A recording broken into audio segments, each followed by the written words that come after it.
Pemirsa, Partai Demokrat sedang menginvestigasi dugaan adanya gerakan politik yang mengarah pada pengambil alihan posisi Ketua Umum Partai Demokrat secara paksa. Ketua Umum Partai Demokrat Agus Harimurti Yudhoyono pun mengirimkan surat kepada Presiden Joko Widodo untuk mengklarifikasi keterlibatan salah satu menteri dalam upaya inkonstitusional tersebut. Dalam keterangan persnya, pemirsa, Ketua Umum Partai Demokrat Agus Harimurti Yudhoyono mengumumkan ada pihak yang berencana menggulingkan dirinya dari kursi ketua partai. Caranya yakni dengan mengumpulkan persetujuan 360 suara agar konferensi luar biasa dapat digelar. Para pelaku diduga mencoba menghasut para pemilik suara sah dengan uang yang sangat banyak.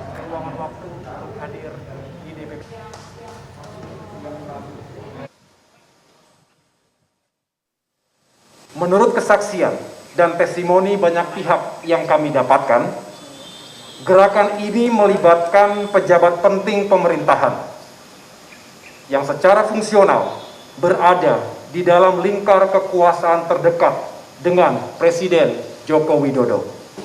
Tadi pagi, saya telah mengirimkan surat secara resmi kepada yang terhormat Bapak Presiden Joko Widodo untuk mendapatkan konfirmasi dan klarifikasi dari beliau terkait kebenaran berita yang kami dapatkan ini.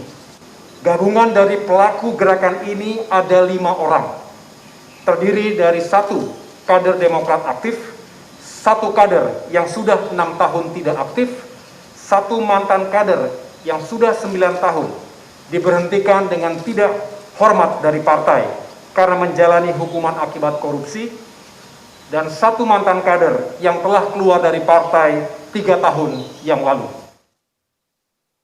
Konsep dan rencana yang dipilih para pelaku untuk mengganti dengan paksa Ketua Umum Partai Demokrat yang sah adalah dengan menyelenggarakan Kongres Luar Biasa atau KLB.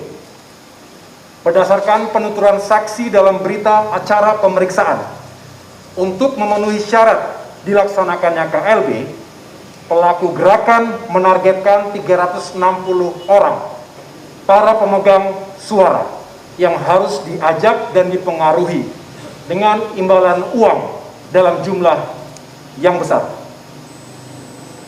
Para pelaku merasa yakin gerakan ini pasti sukses karena mereka mengklaim telah mendapatkan dukungan sejumlah petinggi negara lainnya.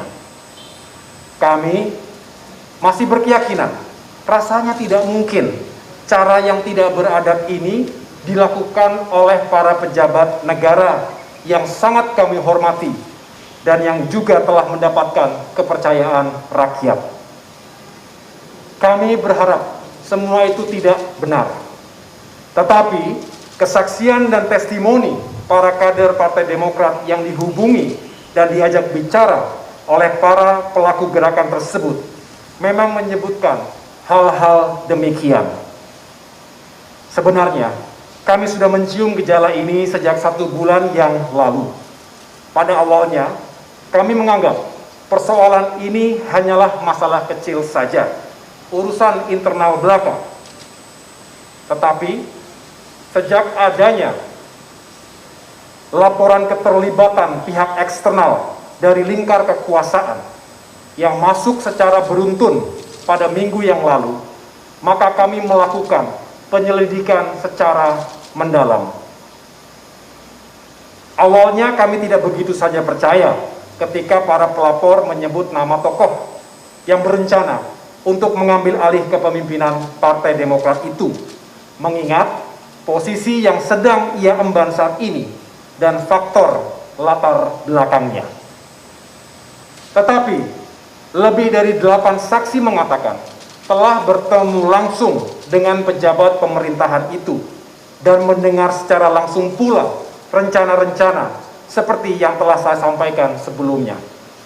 Para pimpinan dan kader Demokrat yang melapor kepada kami tersebut merasa tidak nyaman dan bahkan menolak ketika dihubungi dan diajak untuk melakukan penggantian Ketua Umum Partai Demokrat.